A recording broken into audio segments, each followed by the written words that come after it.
Sa ngalan ng Ama at ng Anak at ng Espiritu Santo, Amen. sumainyo ang Panginoon. At sumayo rin. Mga kapatid, aminin natin ang ating mga kasalanan upang tayo'y maging marapat gumanap sa banal na pagdiriwang.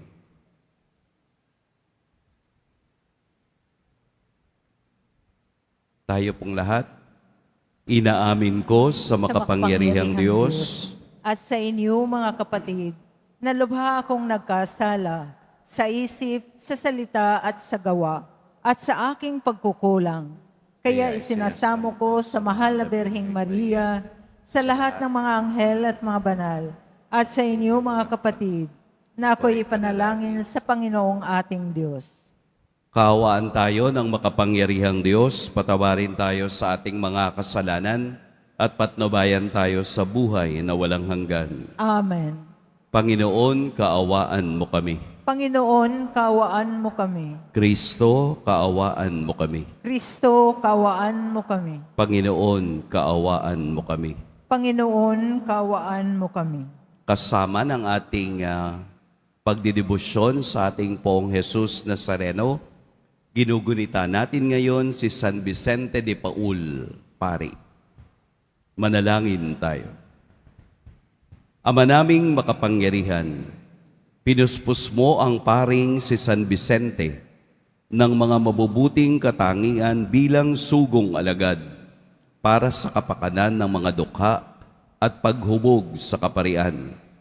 Ipagkaloob mong kaming pinag-aalab ng gayon ding layunin ay magmahal sa kaniyang minahal at makapamuhay ayon sa kaniyang ipinangaral sa pamamagitan ni Hesukristo kasama ng Espiritu Santo, magpa sa walang hanggan.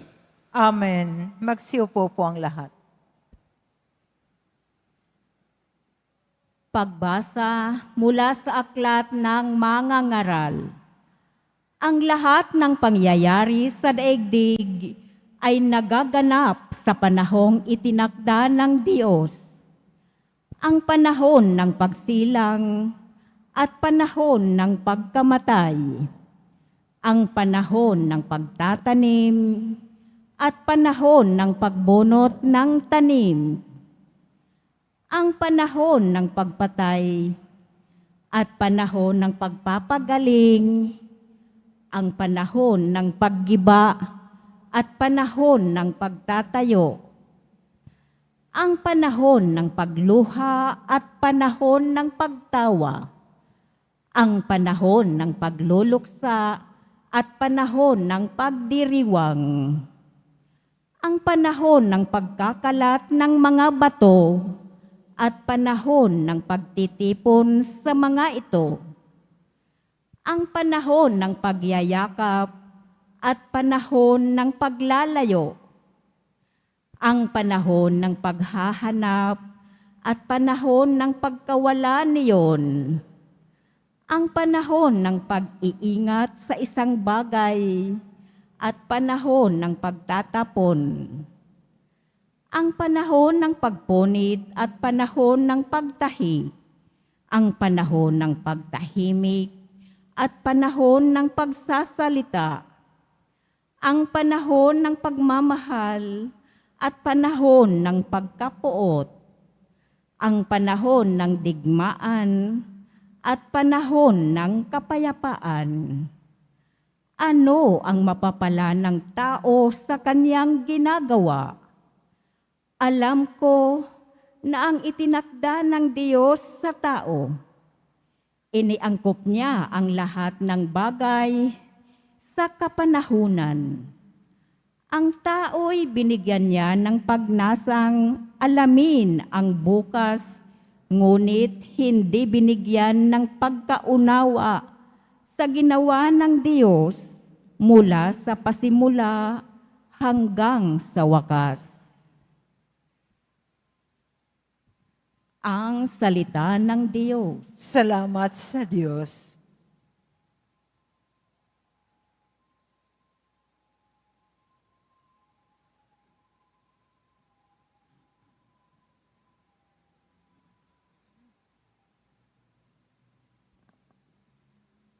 Ang poon ay papurihan Siya ang aking sanggalang. Ang poon ay papurihan, siya ang aking sanggalang. Purihin ang poon na aking sanggalang.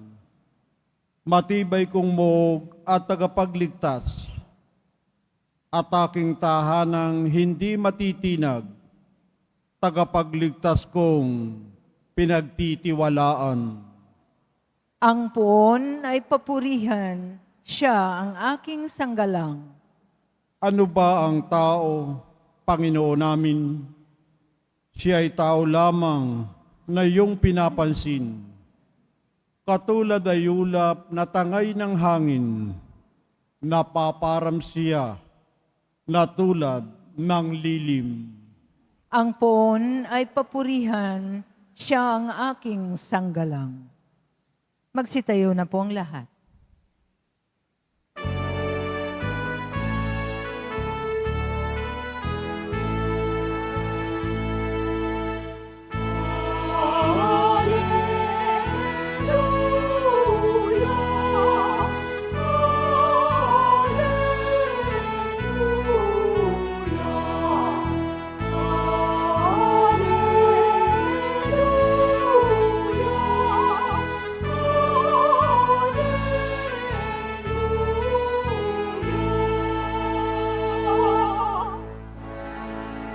Anak ng tao'y dumating upang sarili ihain, lingkod manunubos natin.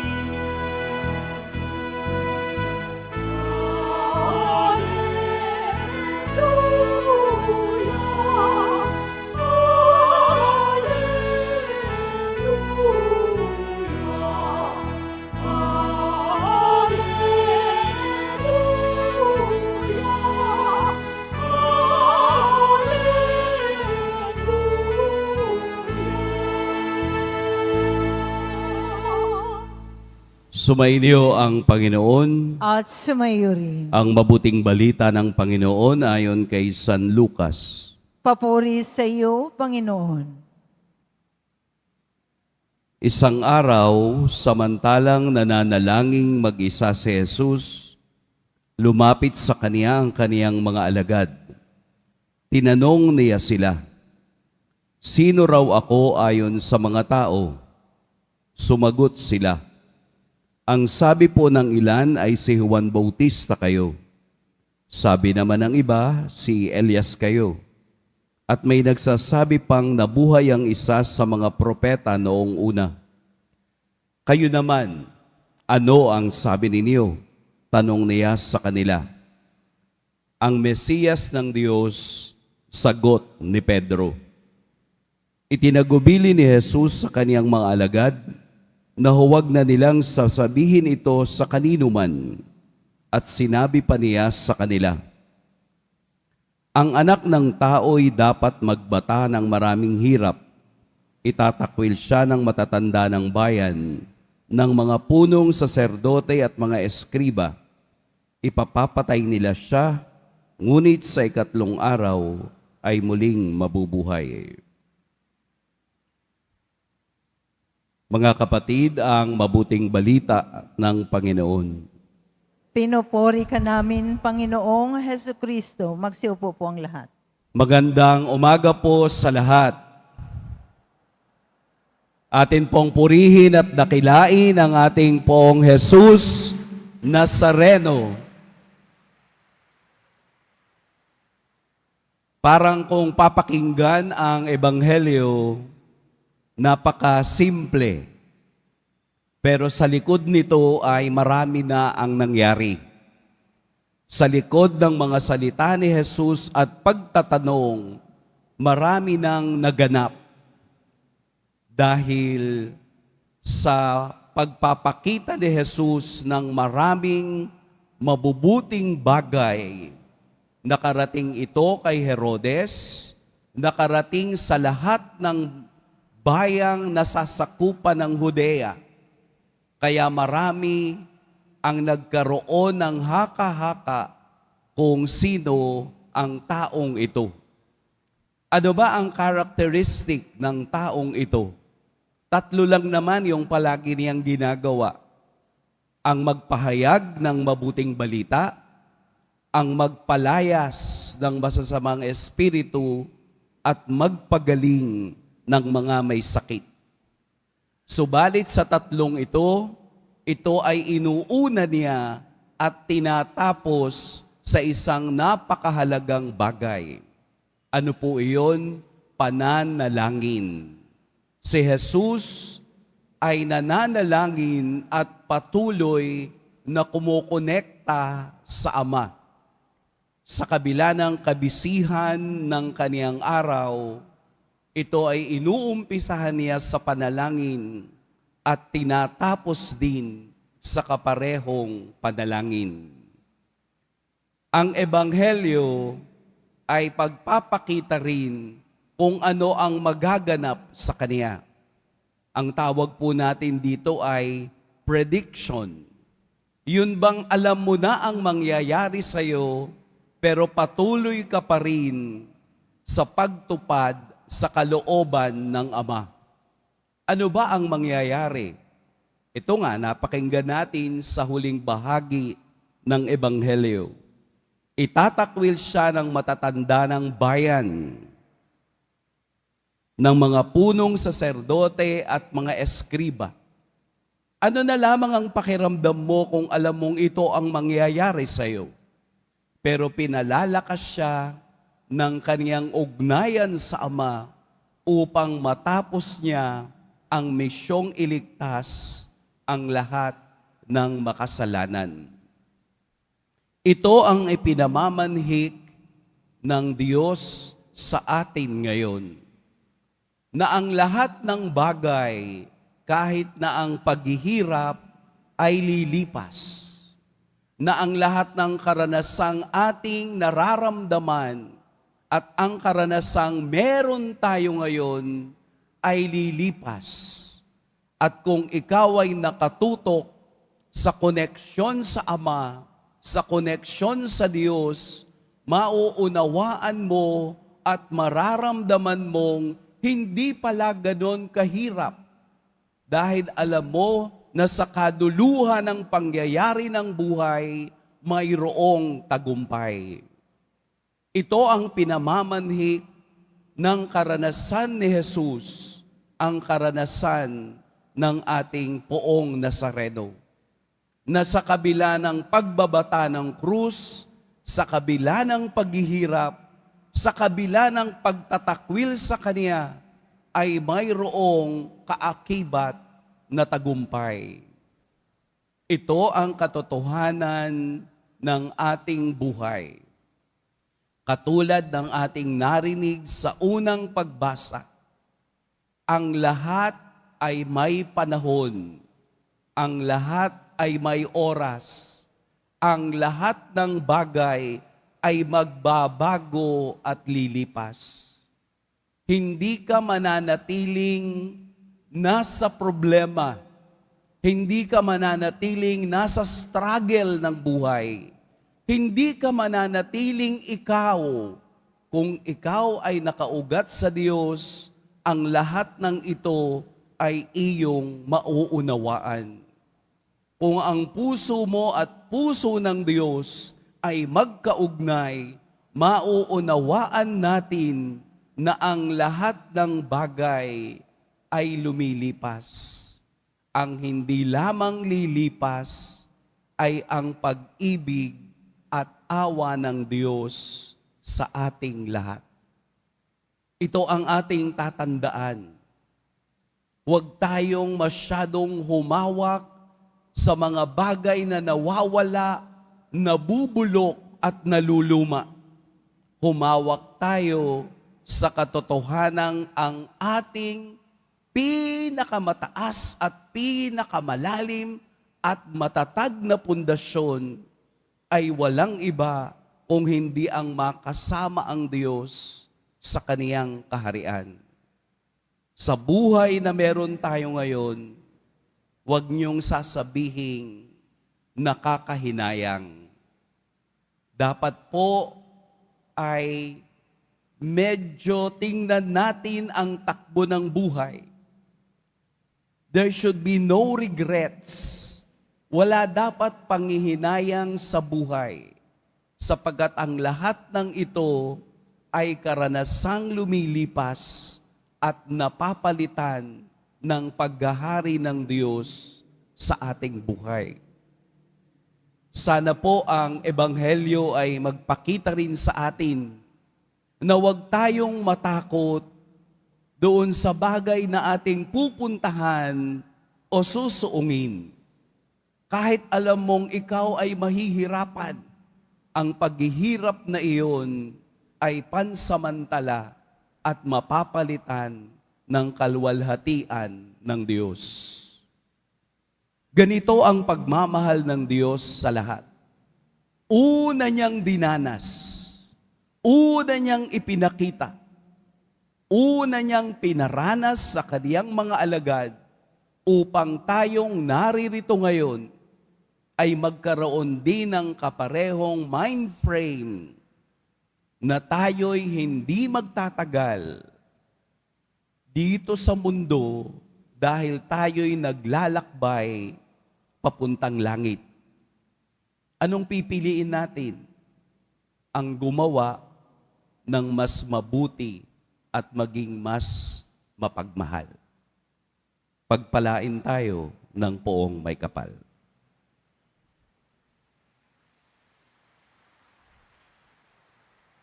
Magsitayo na po ang lahat. Minamahal kong mga kapatid, ang pananampalataya natin kay Jesucristong anak ng Diyos, ang siyang nagtitipon sa atin bilang bahagi ng kaniyang sambayanan. Sa kaniyang pangalan, dalhin natin ang ating mga intensyon sa Ama. Gawin mong ganap ang aming pananampalataya, O Ama. Gawin mong ganap ang aming pananampalataya, O Ama. Ang simbahan naway mapanatili ng Santo Papa at ng mga obispo sa pananampalataya ni San Pedro. Manalangin tayo. Gawin mong ganap ang aming pananampalataya, O Ama.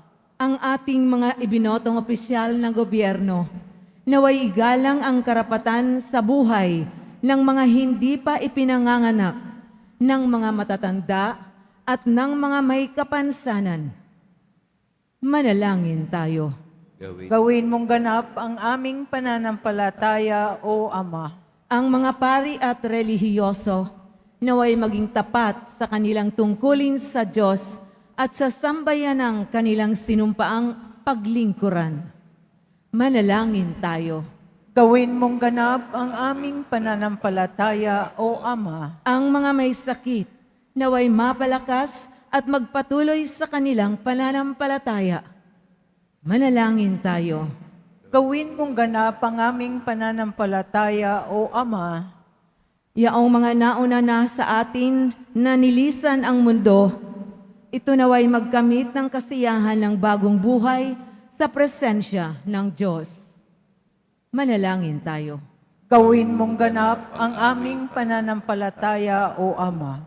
Diyos ng habag at awa, sa pamamagitan ng aming tagapagligtas, pakinggan mo ang panalangin ng iyong simbahan. Kasama si San Pedro, nagpapahayag kami ng aming pananampalataya kay Kristong iyong anak, na nabubuhay at naghahari kasama mo magpas sa walang hanggan. Amen. Magsiupo po ang lahat.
Tumayo na po ang lahat. Manalangin kayo mga kapatid upang ang paghahain natin ay kalugdan ng Diyos samang makapangyarihan. Tanggapin nawa ng Panginoon itong paghahain sa iyong mga kamay, sa kapurihan niya at karangalan sa ating kapakinabangan at sa buong sambayanan niyang banal. Ama naming lumikha, ipagkaloob mong sa banal na paghahain ginawa ni San Vicente, ay matularan niya ang kaniyang ginagampanan. Ipagkaloob mong pakundangan sa pagdiriwang na ito, kami makabagtas para humantong sa pagiging haing kalugod-lugod sa iyo sa pamamagitan ni Hesukristo, kasama ng Espiritu Santo, magpa sa walang hanggan. Amen. Sumainyo ang Panginoon. At sumayo rin. Itaas sa Diyos ang inyong puso at diwa. Itinaas na namin sa Panginoon. Pasalamatan natin ang Panginoong ating Diyos. Marapat na siya ay pasalamatan. Ama naming makapangyarihan, tunay ngang marapat na ikaw ay aming pasalamatan sa pamamagitan ni Hesukristo na aming Panginoon. Ngayong si San Vicente ay pinararangalan sa pamumuhay niyang totoong uliran at pagiging maaasahan sa panunungkulan, kaya't si Hesukristo na maaasahan sa katapatan ay inihahayag sa pangangasiwa sa sambayanan. Ang malasakit na mga ulirang tagapangasiwa noon ay nagpapatuloy magpahanggang ngayon sa mga panalangin kanilang inuukol, kaisa ng sambayanan mong dito'y nagtitipon. Kaya kaisa ng mga anghel na nagsisiawit ng papuri sa iyo, nang walang humpay sa kalangitan, kami nagbubunyi sa iyong kadakilaan.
Sinuhod po ang lahat.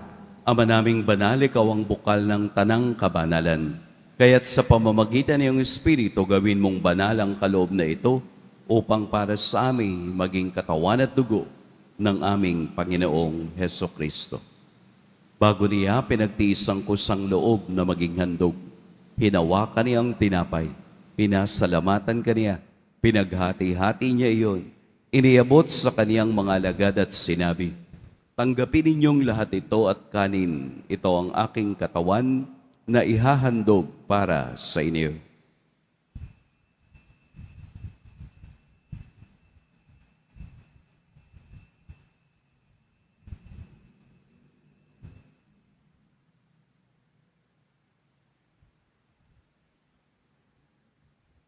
Gayun din naman, noong matapos ang hapunan, hinawakan niya ang kalis, muli kaniyang pinasalamatan, inabot niya ang kalis sa kaniyang mga alagad at sinabi, "Tanggapin ninyong lahat ito at inumin, ito ang kalis ng aking dugo, ng bago at walang hanggang tipan, ang aking dugo na ibubuhos para sa inyo at para sa lahat, sa ikapagpapatawad ng mga kasalanan. Gawin ninyo ito sa pag-alala sa akin."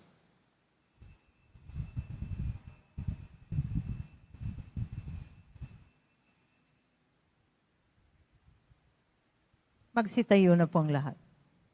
Ipagbunyi natin ang misteryo ng pananampalataya. Si Kristo'y namatay, si Kristo'y nabuhay, si Kristo'y babalik sa wakas ng panahon. Ama, ginagawa namin ngayon ang pag-alala sa pagkamatay at muling pagkabuhay ng iyong anak. Kaya't iniaalay namin sa iyo ang tinapay na nagbibigay buhay at ang kalis na nagkakaloob ng kaligtasan. Kami nagpapasalamat dahil kami iyong minarapat na tumayo sa harap mo para maglingkod sa iyo. Isinasamo namin kaming magsasalo-salo sa katawan at dugo ni Kristo ay mabuklod sa pagkakaisa sa pamamagitan ng Espiritu Santo. Ama, lingapin mo ang iyong simbahang laganap sa buong daigdig. Puspusin mo kami sa pag-ibig kay San Francisco na aming Papa at ni Jose na aming Obispo at ng Tanang Kaparian. Alalahanin mo rin ang mga kapatid naming nahimlay nang may pag-asang sila'y muling mabubuhay, gayon din ang lahat ng mga pumanaw.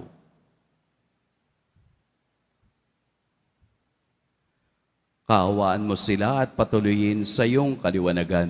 Kaawaan mo at pagindapating kaming lahat na makasalo sa iyong buhay na walang wakas. Kaisa ng mahal na Birheng Maria na ina ng Diyos, ng kabiyak ng puso niyang si San Jose, kaisa ng mga apostol ni San Juan Bautista, at ng lahat ng mga banal na namuhay dito sa daigdig ng kalugod-lugod sa iyo, maipagdiwang nawa namin ang pagpupuri sa ikararangal mo sa pamamagitan ng iyong anak na aming Panginoong Hesukristo. Sa pamamagitan ni Kristo, kasama niya at sa Kaniya, ang lahat ng parangal at papuri sa iyo, Diyos amang makapangyarihan, kasama ng Espiritu Santo, magpa sa walang hanggan.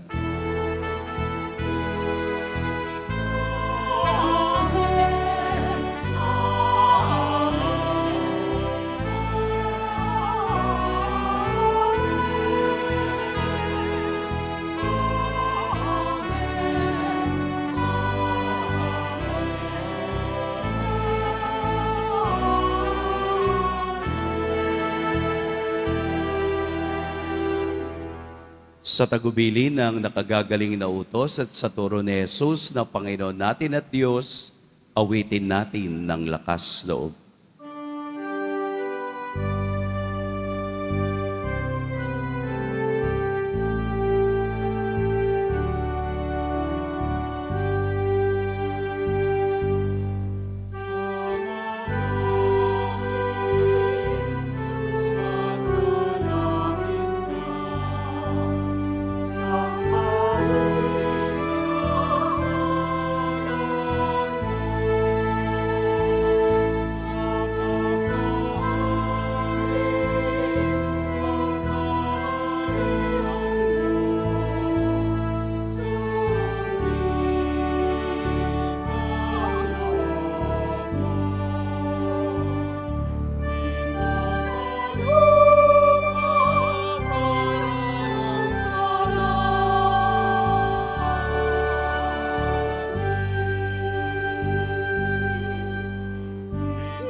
Hinihiling namin kami iadya sa lahat ng masama, pagkalooban ng kapayapaan araw-araw, Iligtas sa kasalanan at ilayo sa lahat ng kapahamakan, samantalang aming pinananabikan ang dakilang araw ng pagpapahayag ng tagapagligtas naming si Heso Kristo. Sapagkat iyo ang kaharian at ang kapangyarihan at ang kapurihan magpakailanman. Amen. Panginoong Heso Kristo, sinabi mo sa iyong mga apostol, kapayapaan ang iniiwan ko sa inyo, ang aking kapayapaan ang ibinibigay ko sa inyo. Tunghayan mo ang aming pananampalataya at huwag ang aming pagkakasala. Pagkalooban mo kami ng kapayapaan at pagkakaisa ayon sa iyong kalooban, kasama ng Espiritu Santo, magpa sa walang hanggan. Amen. Ang kapayapaan ng Panginoon naway laging sumainyong lahat. At sumayo rin. Pagbigayan kayo ng kapayapaan sa isa't isa.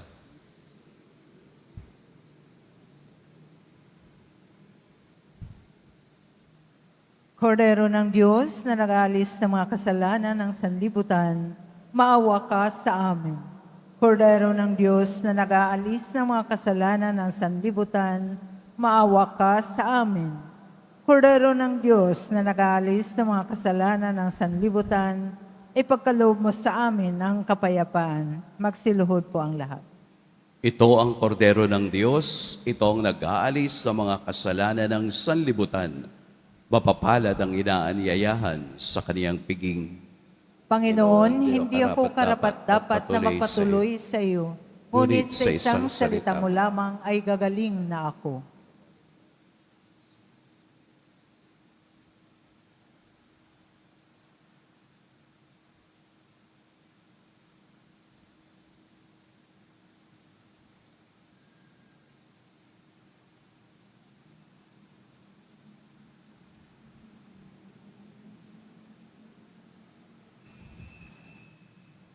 Para sa lahat ng tatanggap ng banal na komunyon, sasagot po tayo ng Amen. Pagkasabi ng pariyo ng lay minister ng katawan ni Kristo at isubo agad sa bibig bago umalis sa harapan ng pariyo ng lay minister. Sumunod po tayo.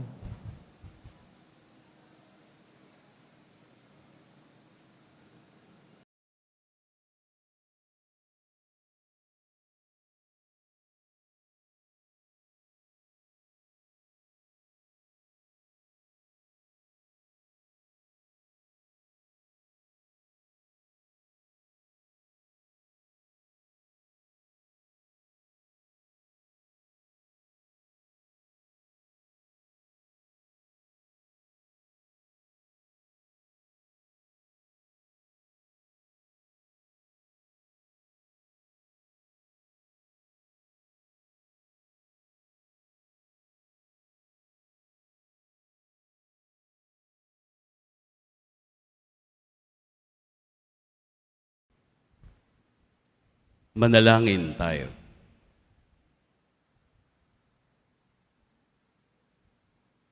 Ama naming mapagmahal, kaming nagsalo sa banal na pakikinabang ay dumadalangin sa pagparis namin sa iyong anak na nangaral ng mabuting balita sa mga dukha. Kami naway mabighani sa mga halimbawa ni San Vicente at matulungan ng kaniyang pagtatangkilik sa pamamagitan ni Heso Kristo, kasama ng Espiritu Santo, magpa sa walang hanggan. Amen. Sumainyo ang Panginoon. At sumayo rin. Yumuko kayo para sa pagbabasbas. Mahal na poong Jesus Nazareno, inihayag mo sa pamamagitan ng krus ang walang maliw na pag-ibig ng Diyos sa sangkatauhan. Pakinggan mo po ang kahilingan ng iyong angkan na nagsusumamo sa iyo. Makamtanawa nilang iyong katugunan at tanggapin ang kasagutan na may utang na loob na tinatanaw. Basbasan din po ninyo ang mga daladala nilang mga imahen at dasalan. Sa pamamagitan ng bendisyon na ito, naway maalala nila ang mga pangako nila noon sa binyag na ikaw ang kanilang iibigin at paglilingkuran bilang Panginoon magpa sa walang hanggan.